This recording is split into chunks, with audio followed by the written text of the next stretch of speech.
Hello everyone, welcome again to my channel. तो आज हम एनसीईआरटी क्लास 5 के चैप्टर नंबर 9 जो कि ईवीएस का चैप्टर नंबर 9 है उसको पढ़ेंगे। इसका नाम है डायरी कमर सीधी ऊपर चढ़ो। ये एक डायरी है जो कि 2 फरवरी सन 1984 में लिखी गई है और इसको लिखने वाली जो है वो संगीता अरोड़ा है, जिनका यहाँ पर फ़ोटो भी है।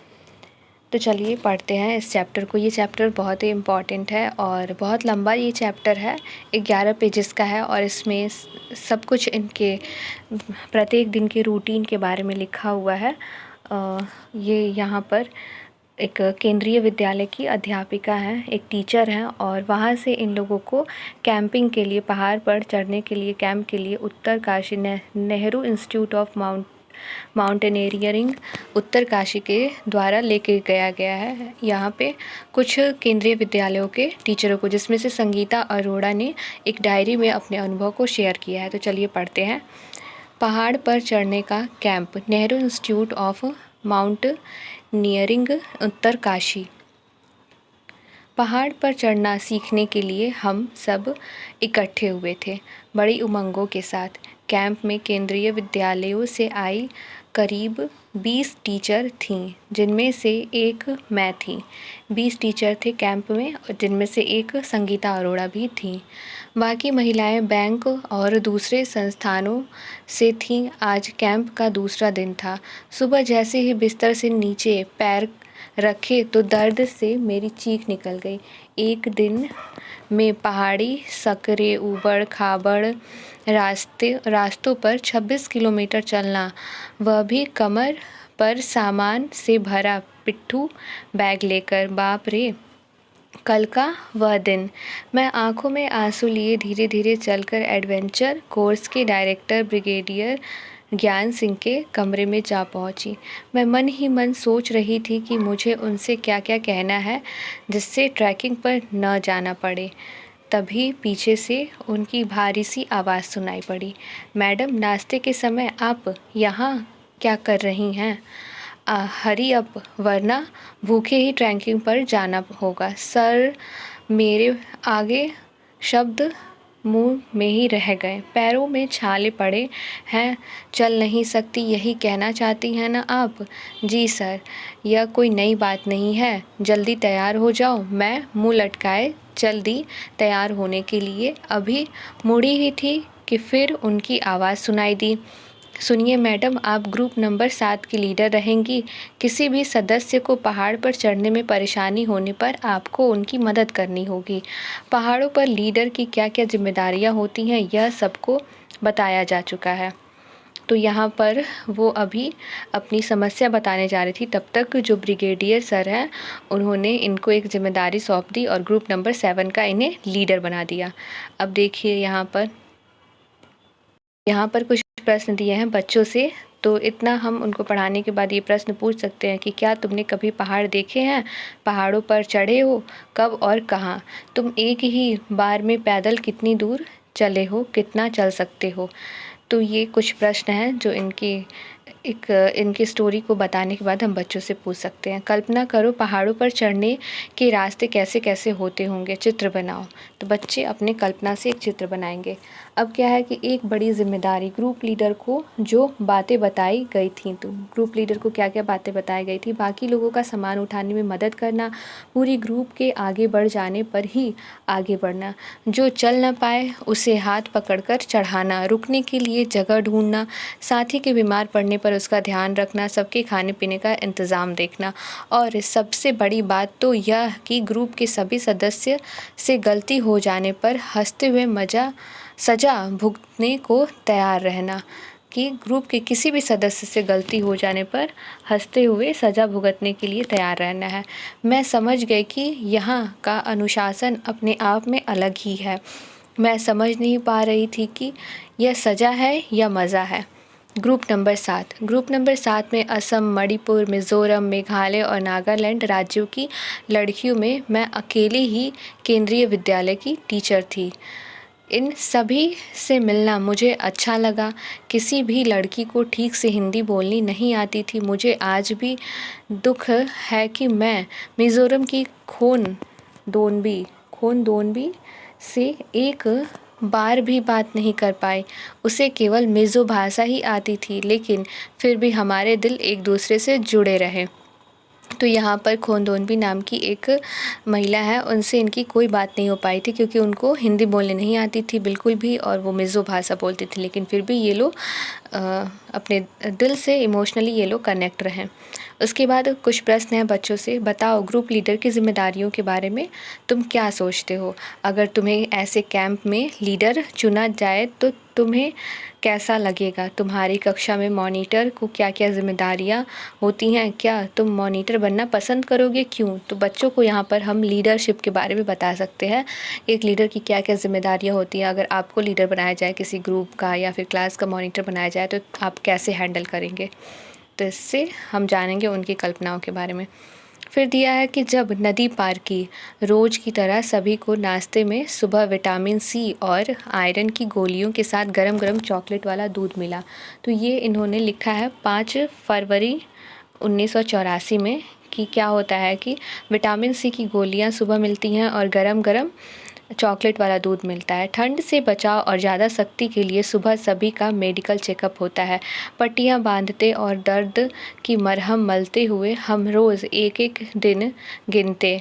करीब 8 किलोमीटर की ट्रैकिंग चढ़ने के बाद हम नदी के पास थे। तो 8 किलोमीटर की ये लोग ट्रैकिंग चढ़ने के बाद नदी के पास पहुंचते हैं। नदी के पास एक किनारे से दूसरे किनारे तक एक मोटा मजबूत रस्सा बंधा था। इसे दोनों किनारों पर बड़े बड़े पिट ऑन खूंटों से मजबूती से बांधा गया था। मन में अजीब सी बेचैनी थी। पता नहीं क्यों मुझे बार बार लग रहा था कि कहीं रस्सी खुल गई तो, ये हुक उखड़ गए तो। मैं मन ही मन नदी की चौड़ाई आंक रही थी। हमारे प्रशिक्षक ने कमर पर रस्सी बांधी, उसमें स्लिंग एक तरह का हुक डाला और स्लिंग को नदी पर बंधे मोटे रस्से में डाला। बर्फीले पानी में छप छप छप छप करते हुए वे नदी के पार थे।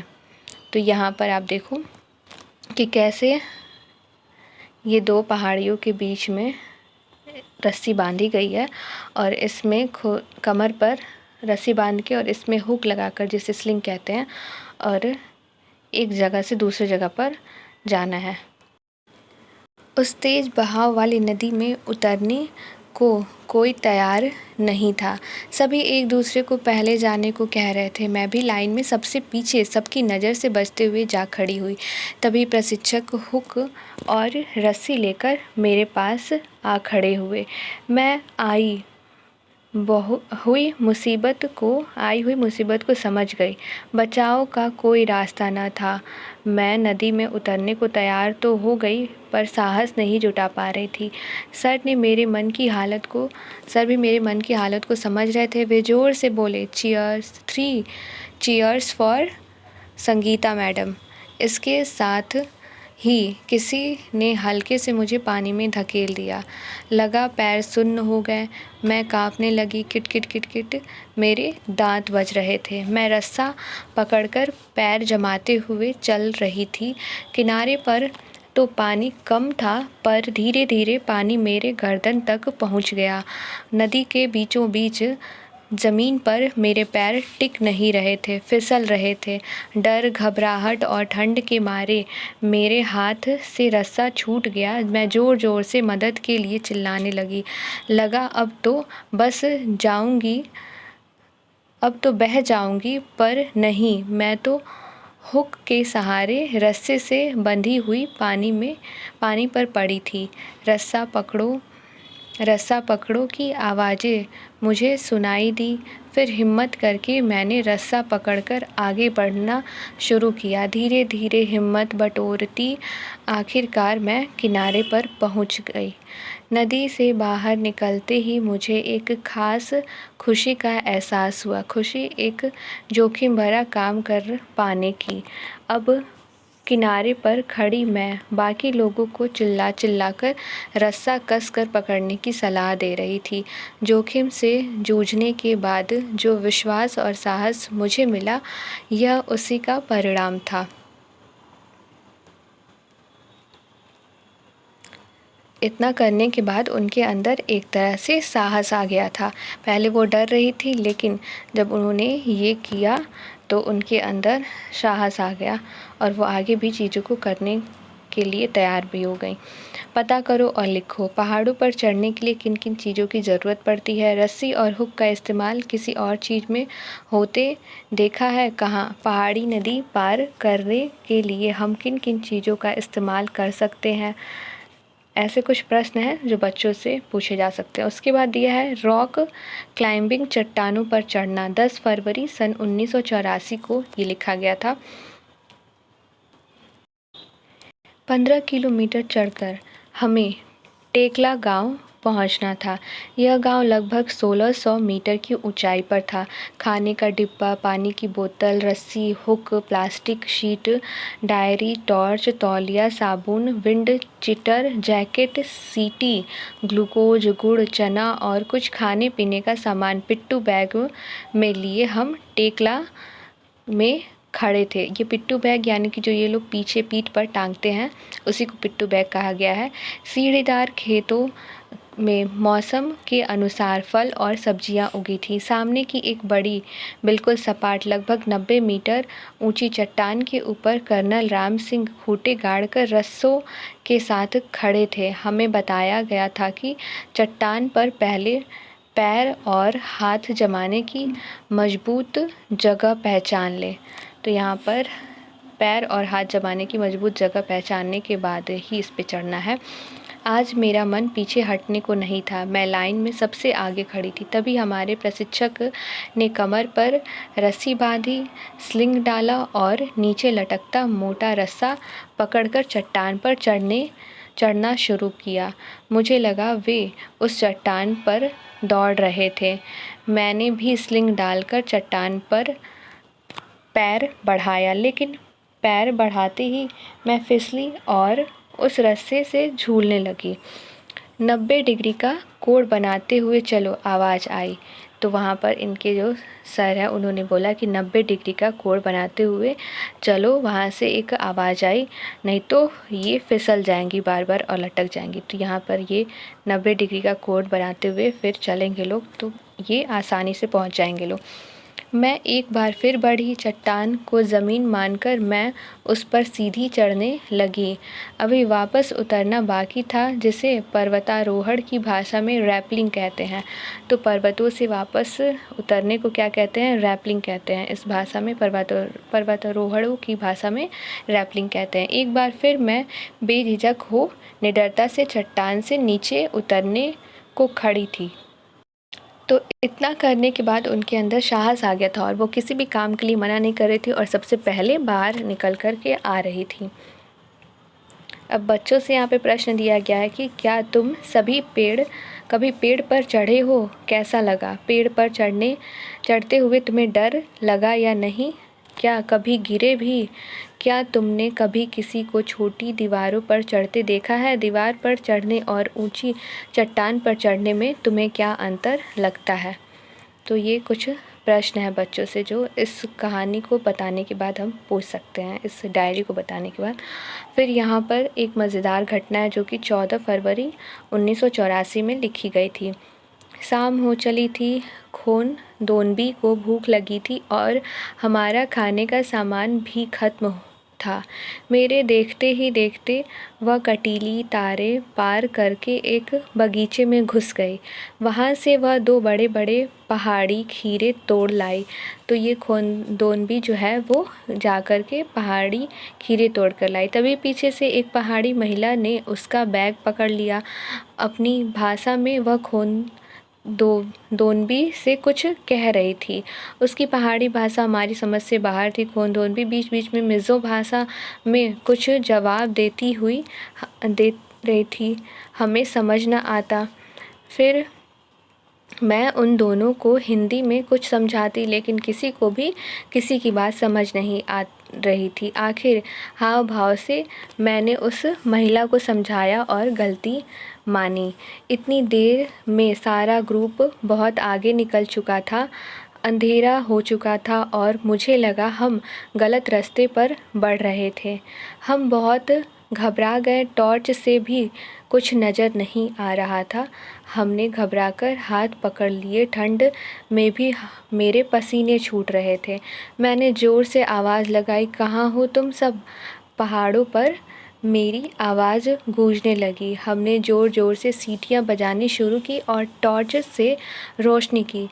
तब तक शायद ग्रुप को पता चल चुका था। जवाबी सीटियाँ बजने लगीं। हम उस संकेत को समझ गए। टॉर्च जलाए हुए, हाथ पकड़े, पसीने से तरबतर हम वहीं अपनी जगह खड़े हो गए। खून दोनबी को लगा कि हमें कुछ न कुछ बोलते रहना चाहिए। उसने मिज़ो भाषा में ज़ोर ज़ोर से कोई गीत गाना शुरू कर दिया। थोड़ी ही देर में हमें ग्रुप मिल गया। तब जाकर हमारी जान में जान आई। तो ये इससे कि जब बच्चों को अगर कहीं किसी भ्रमण पे ले जाना हो तो उन्हें ये कहानी सुनाने के बाद, ताकि ये कहानी सुनने के बाद अगर वो कभी कहीं इधर उधर भटक जाते हैं तो कैसे उन्हें अपने ग्रुप को ढूंढना है, इससे वे सीख पाएंगे। अब दिया है कुछ प्रश्न कि क्या तुम्हारी कक्षा में कोई ऐसा बच्चा है जिसे तुम्हारी भाषा समझ नहीं आती या जिसकी भाषा तुम समझ नहीं पाते? ऐसे में तुम क्या करते हो?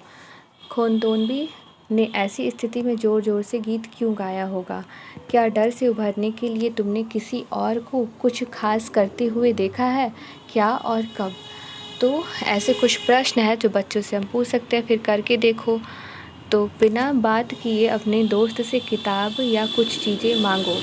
इसी तरह कक्षा में बिना बोले अपनी बात समझाने की कोशिश करो। तो बच्चों से यहाँ पर, जैसे कि यहाँ पर अलग अलग भाषा था तो ये लोग एक दूसरे की भाषा समझ नहीं पा रहे थे, ऐसे ही बच्चों को बताया गया कि अपने दोस्त से कोई चीज़ मांगो बिना बात किए हुए, यानी हाव भाव में, इशारे में। जैसे कि वहाँ पे संगीता मैम ने क्या किया था कि अपने हाव भाव से सॉरी बोला था और अपनी गलती मानी थी, तब जाके वो लोग वहाँ से निकल पाए थे। फिर है 15 फरवरी सन 1984 की बात है। एक ख़ास मुलाकात। रात को खाने के बाद हमें एक ख़ास मेहमान से मिलवाया गया।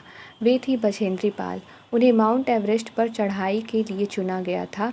वे ब्रिगेडियर ज्ञान सिंह से आशीर्वाद लेने आई थी। उस खुशी के माहौल में सभी गा बजा रहे थे। बछेंद्री भी एक मशहूर पहाड़ी गीत गाते हुए नाचने लगी। बेड़ू पाको बारामासा, काफल पाको चैता मेरी छैला। मैं सोच भी नहीं सकती थी कि यही बछेंद्री एवरेस्ट पर चढ़ने वाली पहली भारतीय महिला बनने का इतिहास रचेंगी।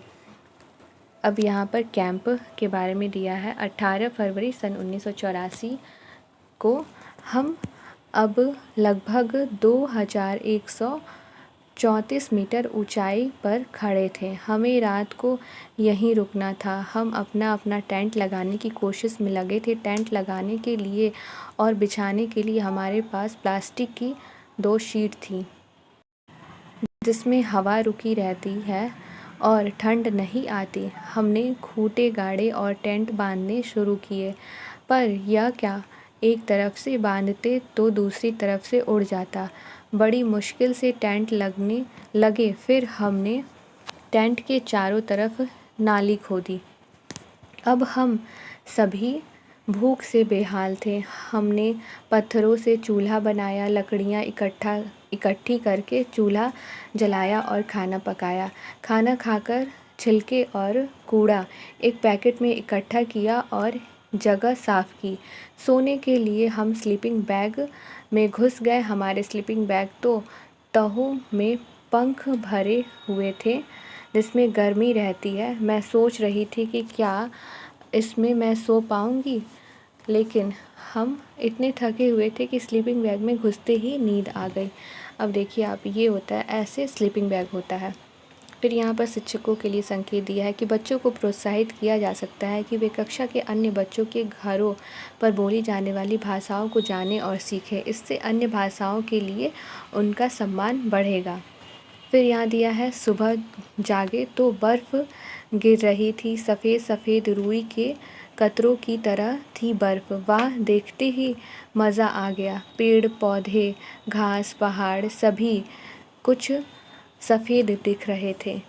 आज हमें बर्फ़ पर और ऊपर लगभग 2700 मीटर की ऊंचाई पर चढ़ना था। ऊपर चढ़ने के लिए हमें छड़ियाँ दी गईं। हम छड़ी के सहारे पैर जमा कर बढ़ रहे थे, बार बार फिसल रहे थे। दोपहर होते होते हम बर्फ़ से ढके पहाड़ों पर थे। वहाँ हमने स्नोमैन बनाया और बर्फ़ के गोले से भी खेले। तो यहाँ पर इन लोगों ने ये स्नोमैन बनाया है और बर्फ़ के गोलों से इन लोगों ने खेला भी है।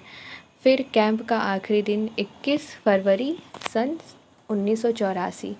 कैंप फायर, आग जलाने की तैयारियां चल रही थीं। सभी ग्रुप अपना अपना प्रोग्राम तैयार करके आए थे। खाने के बाद आग के चारों तरफ नाच गाना, चुटकुले, हंसी मजाक में कब रात के 12 बज गए पता ही नहीं चला।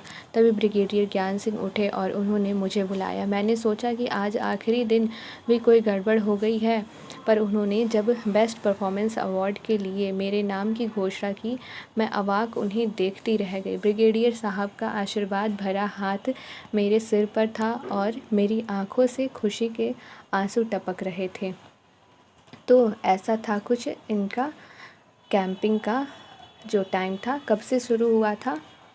2 फरवरी 1984 से शुरू हुआ था और 21 फरवरी तक इनका कैंपिंग चलता रहा।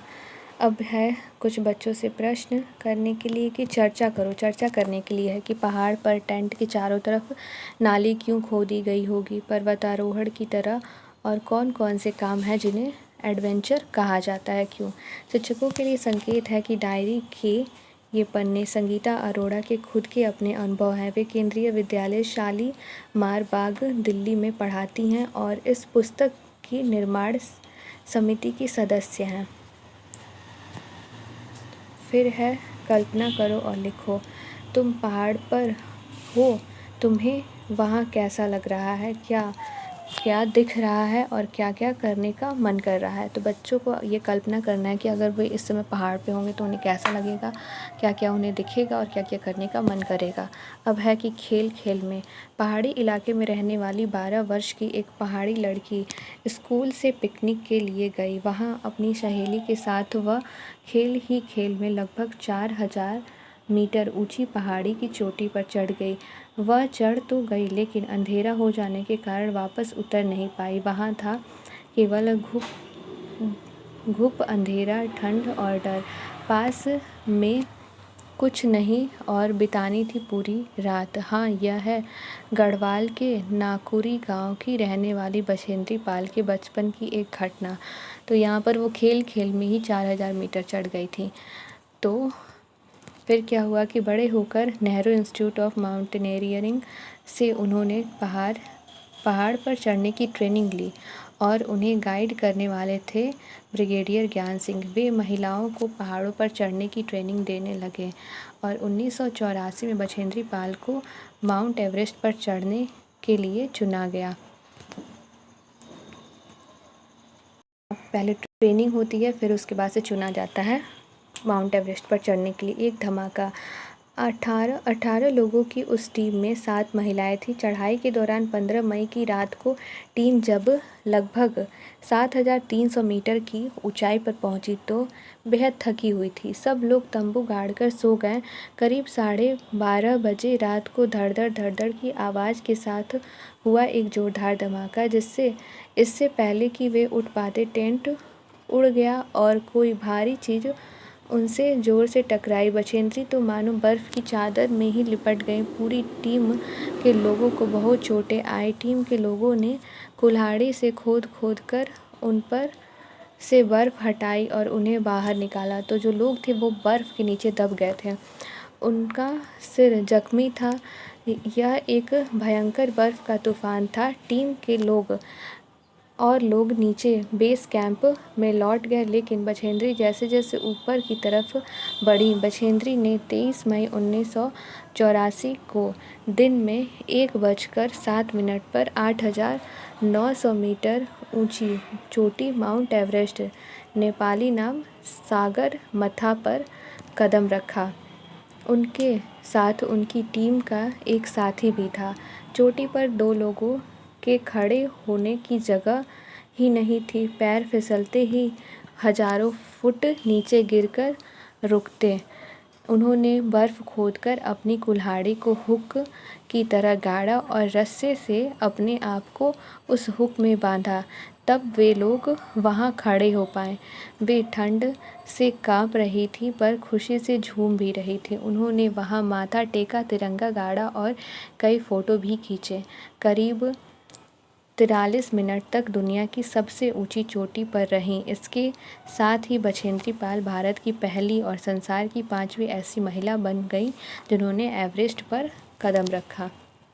तो ये हम बछेंद्री पाल की इतनी मोटिवेशनल इस स्टोरी को बच्चों को हम सुना सकते हैं, और इसमें पूरा ये पहाड़ी पर चढ़ने के बारे में दिया गया है। और संगीता मैम जो है उनकी स्टोरी दी गई है, साथ में बछेंद्री पाल की भी स्टोरी बताई गई है। शिक्षकों के लिए संकेत है कि शिक्षक बच्चों को पर्वतारोहण में इस्तेमाल की जाने वाली चीज़ें जैसे sling, piton, hunter shoes, sleeping bag इत्यादि के चित्र दिखाकर या असल में दिखाकर चर्चा करवा सकते हैं।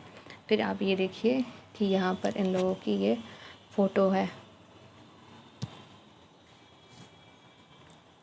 फिर कुछ प्रश्न हैं बच्चों से जो किए जा सकते हैं। सोचो, बछेंद्री ने चोटी पर तिरंगा क्यों गाड़ा होगा? झंडा कब कब फहराते हैं? अपने देश के झंडे के बारे में जानकारी इकट्ठा करें। तो बच्चों को हम इनकी कहानी सुनाकर ये बता सकते हैं कि हम ऐसे ही कुछ काम कर सकते हैं जिससे कि हमारे देश का नाम रोशन हो, इससे हमारे देश का सिर ऊँचा हो। हम क्या समझें? लोग एडवेंचर के लिए क्यों जाते हैं? कोई 2 उदाहरण लेकर समझाओ कि पहाड़ पर चढ़ना एक चुनौती भरा एडवेंचर क्यों हो सकता है। तुम पहाड़ पर चढ़ने जाते हो तो क्या तैयारी करते? अपने साथ क्या क्या ले जाते? अपने शब्दों में लिखो। तो यही था इस चैप्टर में। संगीता अरोड़ा की स्टोरी थी और बछेंद्री पाल की भी एक छोटी सी स्टोरी यहाँ पर ऐड की गई है। तो बछेंद्री पाल के बारे में जो इम्पोर्टेंट पॉइंट्स है उसको आप अच्छे से देख लेना। जैसे कि कब उन्होंने 23 मई 1984 के दिन 1:07 पर 8,900 मीटर की ऊंची चोटी माउंट एवरेस्ट पर उन्होंने कदम रखा था, जिसे नेपाली में क्या कहा जाता है, सागर मत्था। और ऐसे ही कुछ इम्पोर्टेंट यहाँ पे जो डेट्स हैं और ये सारी चीज़ें आप देख सकते हैं। फिर शिक्षक संकेत सारे देख लीजिएगा, और कुछ जो कैंप के लिए इम्पोर्टेंट जानकारी है उसको आप देख सकते हैं। जो इम्पोर्टेंट पॉइंट ऑफ व्यू मतलब सीटेट के पॉइंट ऑफ व्यू से जो ये सारी चीज़ें इंपॉर्टेंट है। शिक्षक संकेत तो एक भी छोड़ना नहीं है, हर एक चैप्टर का शिक्षक संकेत आपको अच्छे से देख लेना है। और जो इम्पॉर्टेंट कुछ डेट्स हैं उन सबको देख लीजिएगा, जैसे कि किस दिन चढ़ी थी वो, और पहाड़ी पर चढ़ने के लिए किन किन चीज़ों की आवश्यकता होती है ये देख लीजिएगा। तो बस यही था इस चैप्टर में। अगर आपको ये एक्सप्लेनेशन अच्छा लगा हो तो आप वीडियो को लाइक कर सकते हैं और अपने फ्रेंड के साथ शेयर कर सकते हैं, और हमसे जुड़े रहने के लिए चैनल को सब्सक्राइब कर सकते हैं। Thank you.